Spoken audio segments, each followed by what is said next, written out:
Only time will tell. I'm Kana Whitworth, and we're so glad to have you here with us. This is ABC News Live, continuing coverage of the Republican National Convention here in Milwaukee. And I right now want to bring in Brilyn Hollyhand, RNC Youth Advisory Council Chairman, author, and political commentator. Brilyn, so happy to have you here with us. And let's jump right in because I need some reaction from you.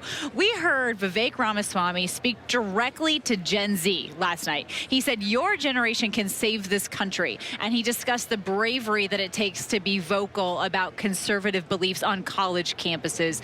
Do you feel like conservative voices are muted or even a threat on college campuses or even school campuses at all throughout this country? My friend Vivek is exactly spot on. Kana, I was on the convention floor last night and I saw firsthand that Republicans are unified. That's our message this week as Dems continue to be in disarray. President Trump is unified and he's committed to that. My generation's unified and we're committed to that. That is our goal going into November.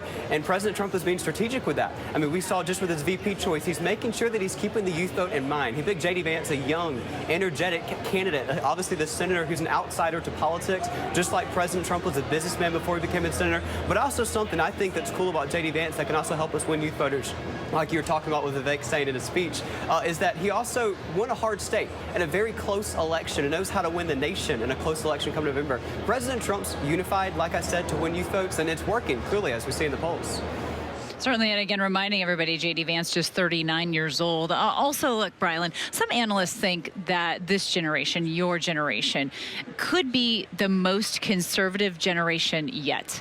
Do you think that that really could be the case? And if so, what is the driving force behind that? Oh, absolutely. And to your point about him being 39, he'll be turning 40 around the time that he gets sworn in January as Joe Biden leaves a 40-year career in Washington, D.C. The parallel couldn't be more stark, Kana. But I absolutely agree. And I think, Joe Biden just isn't a bad candidate. His policies are bad for Gen Z, as we're constantly seeing that. I've been in Milwaukee for the past 4 days, and every Uber ride I get, it's either driven by somebody who is a retiree who's had to come back to work to, make ends meet because they can't survive in a Joe Biden economy, or it's a college student taking a second or third job just to survive in Joe Biden's economy. It's hard enough to live in Biden's economy for my parents and grandparents' generation. It's even harder for my generation getting a start in this economy, and absolutely it's making a turn conservative. You're right.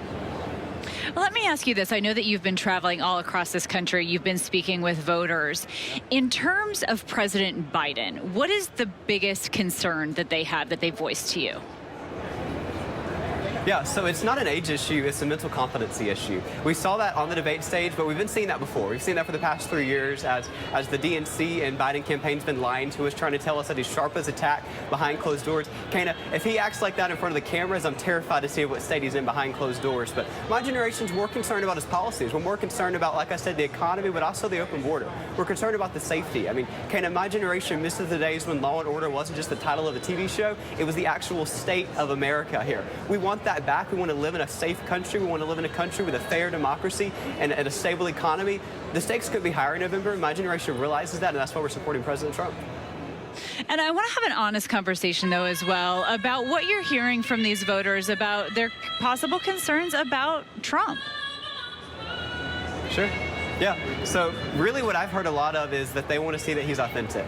And his reach out on TikTok has really helped with that. Him being able to hold up and do a selfie video, film a 15-second video that can get in front of hundreds of millions of youth voters really proves that he's authentic. He's not just this billionaire as the media attempts to paint him. He's a down-to-earth man, a father, a grandfather who cares about America, who cares about this country, and that's what Gen Z is turning towards him.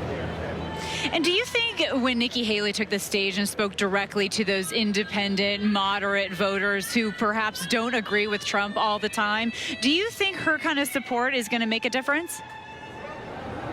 Absolutely. It's going to make a major difference. I can't wait to see the polling with independents after that speech last night. I thought she gave a great speech. I think the hatchet was clearly buried on the world stage last night, and she said that she gives President Trump her complete and total endorsement. A lot of conservatives were kind of attacking her speech. I don't think that speech was meant for us. I think the speech was meant for independents, just like you said. I think that speech was meant to help win over Nikki Haley supporters, to help support President Trump in November, and I think we're going to see that happen. And I know that you are really careful to talk about how these voters that you speak with, that age is not just the biggest concern, right? Because you're young voters. For many of you, this will be the first time that you vote. And you're not honed in solely on age. You really are taking policy into account. But I do want to talk about age for a moment here. I know it's a concern in terms of Biden, but what about Trump? I mean, he's not that much younger. Yeah, so I would look forward to seeing younger candidates in the future, but I would say right now, with the two candidates we have, I'm absolutely not concerned at all about President Trump's age or competency stopping him from being able to have the duties that he needs to do as president. I've been around President Trump countless times. I was just with him a few months ago. I've seen him backstage and I've seen him on stage, and he acts the exact same way. He is sharp as a tack, and I know that he's going to serve dutifully as president of the United States, the 47th one. And Brilyn, I have to ask, I know this will be the first election you get to vote in, but do you think that there might be a time when the American people might see your name on a ticket? Right now, I like being in a commentary role, Kana, but we'll look at politics maybe in the future. We'll see. I got to graduate high school first. Right, first things first. Brilyn, I appreciate you coming on. Thanks for having me. Be safe this week. Of course, you too. All right, we have a lot more special coverage ahead here on ABC News Live. We're live at the Republican National Convention in Milwaukee. Stay with us.